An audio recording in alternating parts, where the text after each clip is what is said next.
1 मिनिटानंतर ही मोटर चालू होईल।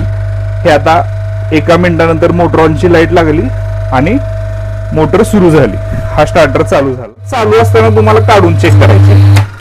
हे लक्षात ठेवा, मी फ्यूज काढली की साधारणतः 3 ते 2 सेकंदामध्ये एसपीपीचा दिवा लागला आणि स्टार्टर ट्रिप झाला। ऑटो स्विच जो आहे हा आपल्या स्टार्टरला, रेग्युलर स्टार्टरला कसा जोडायचा, तर याबद्दल आपण पूर्ण माहिती घेणार आहोत। शेतकरी मित्रांनो नमस्कार, मी युवराज बागल, काईट हायटेक पंढरपूरमध्ये आपलं स्वागत करतो। तर आज आपण अतिशय महत्त्वाच्या विषयावर बोलणार आहोत की ऑटो स्विच जो आहे हा आपल्या स्टार्टरला, रेग्युलर स्टार्टरला कसा जोडायचा, तर याबद्दल आपण पूर्ण माहिती घेणार आहोत। शेवटी मी तुम्हाला काही महत्त्वाच्या टिप्स देणार आहेत की ऑटो स्विच जोडल्यानंतर तो चेक कसा करायचा, तर हा व्हिडिओ शेवटपर्यंत बघा। तर बऱ्याच शेतकऱ्यांना असं वाटतं की आपण ऑटो स्विच आणलाय आणि जोडलाय आणि मोटर चालू पण होत आहे, पण यामध्ये काही गोष्टी आहेत ज्या महत्त्वाच्या आहेत, त्या आपण एक स्टेप बाय स्टेप बघणार आहोत आणि तो बरोबर जोडला आहे का नाही हे पण चेक करणं गरजेचं आहे। तर यामध्ये ह्या ज्या काळ्या आणि हिरव्या वायर आहेत ह्या उलट झाल्या तरी सुद्धा आपली मोटर चालू होते, पण आपल्याला प्रोटेक्शन मिळत नाही। म्हणजे ह्या ऑटो स्विचचं जे काम आहे ते तो करतोय का नाही हे कळत नाही। तर यासाठी हा व्हिडिओ पूर्ण बघा। मी सांगतो, कुठलाही ऑटो स्विच घेतला तर त्याच्यावर अशा प्रकारे एलईडी असतात, timer, SPP, motor on. Timer म्हणजे काय, तर तो टायमर मोडमध्ये आहे का हे कळतं। एसपीपी म्हणजे सिंगल फेज प्रिव्हेंटर, की तो जर सिंगल फेज लाईट असेल तर हा दिवा लागतो। आणि मोटर ऑन म्हणजे ज्यावेळेस लाईट आल्यानंतर मोटर चालू होते त्यावेळेस हा दिवा लागतो। तर अशा प्रकारे हा ऑटो स्विच आहे।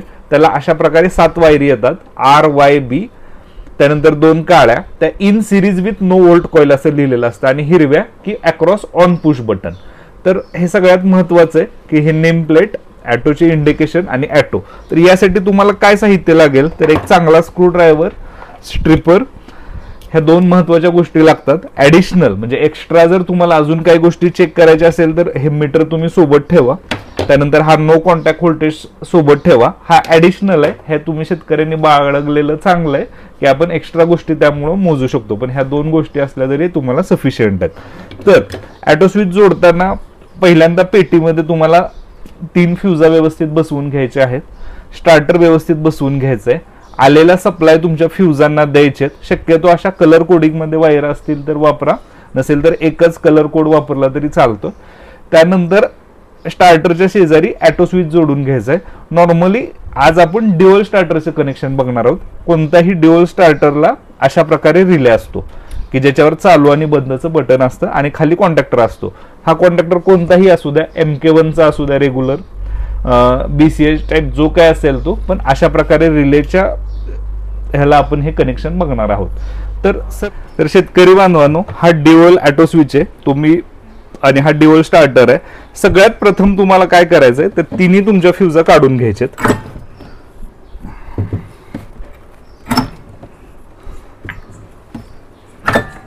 ह्या तिन्ही पण फ्यूजा काढून घेतल्यानंतर तुम्ही आपल्या मागच्या व्हिडिओमध्ये बघितलंय की हे नो कॉन्टॅक्ट व्होल्टेज आहे, NCV, ह्यानं करंट गेलाय का हे चेक करायचं। आता हे आलेला सप्लाय आहे, हे मी चालू करतो, हे आलेला सप्लाय आहे। तर इथं करंट आहे, पण खाली फ्यूज काढल्यामुळे आपल्या स्टार्टरमध्ये कुठंच करंट नाही। हे एकदा आपण ह्या टेस्टरनं खात्री करून घ्यायची की बाबा आपल्या स्टार्टरमध्ये कुठंच करंट नाही।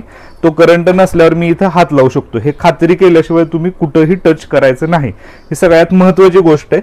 तर ह्या तिन्ही फ्यूजा मी काढलेल्या आहेत। त्यानंतर मी काय करतो की आपल्याला ह्या ऑटो स्विचच्या मेन वायरी जोडायच्या आहेत। ह्या मेन वायरी जोडताना मी या होलमधून पास करून घेतलेल्या आहेत। तर या वायरी व्यवस्थित सोला। ह्या वायरी व्यवस्थित सोलून घेतल्यानंतर आपल्याला या वायरी इथं जोडायचे आहेत।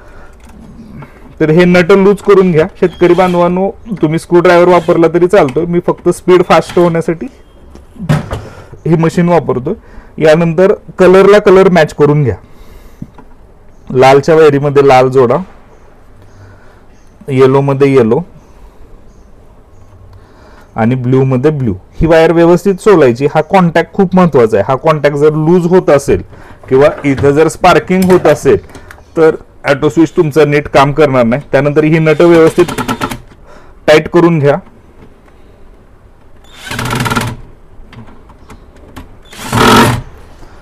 हे जर तुम्ही व्यवस्थित टाईट करून घेतलं, त्यानंतर ह्या वायरी जोरात ओढून बघा. तिन्ही वायरी ह्या जोरात ओढून बघितल्यावर ह्या वायरी ह्या लूज नको आहेत. ह्या वायरी जर लूज असतील तर इथं स्पार्किंग होऊ शकतं आणि हेल्दी सप्लाय असून पण ऑटो एसपीपी हा दाखवू शकतो. त्यानंतर ह्या 4 वायरी राहतात, ह्या पण आपल्याला स्टार्टरच्या मधून पास करून घ्यायचेत.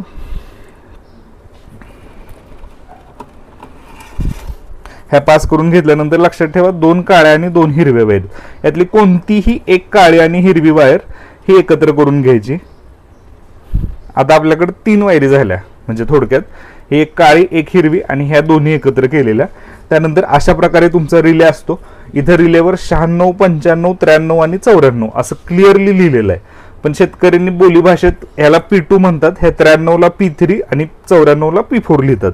तर आपण आता आकड्यामध्ये बघूया. मी काय करतोय की ही 95ची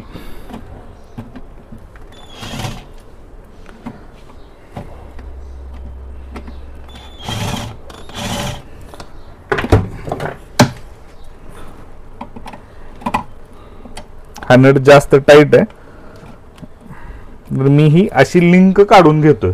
सर्वप्रथम 95 आणि 93 मधली ही लिंक काढून घ्यायची. त्यानंतर कोणती पण एक काळी वायर जी आहे आपली ती या 95ला जोडायची आणि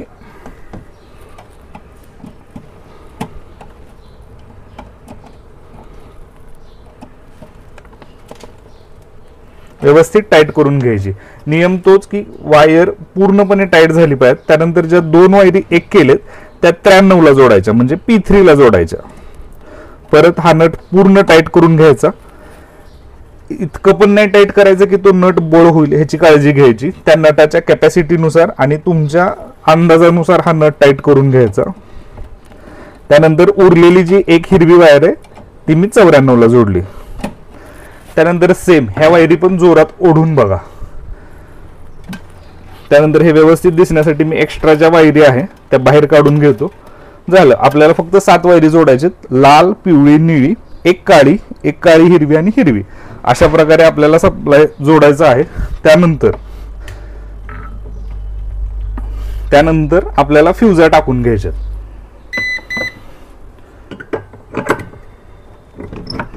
फ्युजा टाकताना व्यवस्थित टाका की फ्यूज वायर ही मोटरच्या HP नुसारच वापरायची. ह्याच्यावर आपण एक सेपरेट व्हिडिओ बनवूया. लक्षात ठेवा मी कोणत्याही 2 फ्युजा टाकलेत, ऑटोवर एसपीपीचा दिवा लागलाय. जर तिन्ही फ्युजा टाकून पण ऑटोवर एसपीपीचा दिवा लागत असेल तर यातली लाल आणि पिवळी वायर ही आदलाबदल तुम्हाला करावं लागेल. बघा, तिसरी फ्यूज टाकली की ऑटोवर टायमरचा दिवा लागला. आता ऑटोवर टायमर म्हणजे काय, एसपीपी बंद होऊन तो टायमर म्हणजे तिन्ही सप्लाय हे ओके आहेत आणि ऑटो हा टायमर मोड मध्ये. लक्षात ठेवा टायमर का महत्वाचा आहे, लाईट आल्या आल्या जर मोटर चालू झाले तर फुल व्होल्टेजचा जो झटका आहे त्यामुळे रोटर डिशेप होऊ शकतो, इम्बॅलन्स होऊ शकतो. त्यामुळे लाईट आल्यावर थोडंसं व्होल्टेज ड्रॉप होईपर्यंत ऑटोला टायमरची गरज आहे. किंवा सारखं लाईट ये जा होत असेल तर चालू बंद होऊन पण आपली मोटर हिट होऊ शकते. तर त्यासाठी हा टायमर महत्वाचा आहे. लाईट आल्यानंतर तो ठराविक टाइम घेतो. आता हा ऑटो साधारणतः 1 मिनिट टाइम आहे ह्याचा, तर 1 मिनिटानंतर ही मोटर चालू होईल. हे आता 1 मिनिटानंतर मोटर ऑनची लाईट लागली आणि मोटर सुरू झाली, हा स्टार्टर चालू झाला. तर शेतकरी बांधवांनो, यामध्ये सगळ्यात महत्वाची गोष्ट काय आहे की मोटर सुरू झाली तर ही जी मधली फेज आहे येलो कलरची, मोटर चालू असताना तुम्हाला काढून चेक करायची. हे लक्षात ठेवा, मी फ्यूज काढली की साधारणतः 3 ते 2 सेकंदामध्ये एसपीपीचा दिवा लागला आणि स्टार्टर ट्रिप झाला. ही सगळ्यात महत्वाची स्टेप आहे की ज्याच्यामुळे तुम्हाला ऑटो स्विचचे कनेक्शन बरोबर आहेत का नाही, ऑटो स्विच काम करतो. ऑटो स्विचचं काम काय असतं की तिन्ही मधला कुठला जर एखाद्या फ्यूज मध्ये फॉल्ट झाला तर मोटर बंद करणे. तर मी मधलीच का, तर तुम्ही तिन्ही चेक करा, काही प्रॉब्लेम नाही. पण जर कडची फ्यूज काढली तर ह्याचा सप्लाय कॉइलला गेलेला असतो, त्यामुळे ते जरी ऑटो काम करत नसला तरी कडच्या 2 फ्यूजा काढल्यामुळे स्टार्टर बंद होतो, कारण त्या स्टार्टरच्या कॉइलचा सप्लाय कट होतो. पण मधली फ्यूज काढली तर तुम्हाला कळू शकेल की ऑटो खरंच बाबा काम करतोय का नाही. तर ही सगळ्यात महत्वाची स्टेप आहे जी प्रत्येक शेतकऱ्यानं अधूनमधून चेक केली पाहिजे. आता काय काय शेतकऱ्यांचं असं म्हणणं येतं की तिन्ही फ्यूज काढला तरी स्टार्टर सोडत नाही, तर तो स्टार्टरचं जे आतलं कोर असतंय तर ते मॅग्नेटिक झालेलं असतंय, तर त्याला क्लीन करायची गरज आहे. तर त्या स्टार्टरचं तुम्ही सर्व्हिसिंग करून घ्या, ही एक सगळ्यात महत्वाची गोष्ट आहे. मी फ्यूज टाकली, परत मोटर सुरू झाली. मी आता 3 नंबरची फ्यूज काढून बघतो, परत एसपीबीचा दिवा लागला, मोटर बंद झाली. अशा प्रकारे तुम्ही तिन्ही फ्यूज काढून चेक करा. आता आपल्याला मोटर सुरू करायची नाही म्हणून मी बटन मॅन्युअल वर ठेवतो. तर अशा प्रकारे तुम्ही ऑटो स्विच जोडू शकता, कनेक्शन करू शकता. या व्यतिरिक्त जर तुम्हाला काय डाऊट असेल तर स्क्रीनवर आमचा पत्ता दिलाय, तुम्ही आम्हाला व्हिजिट करू शकता. धन्यवाद.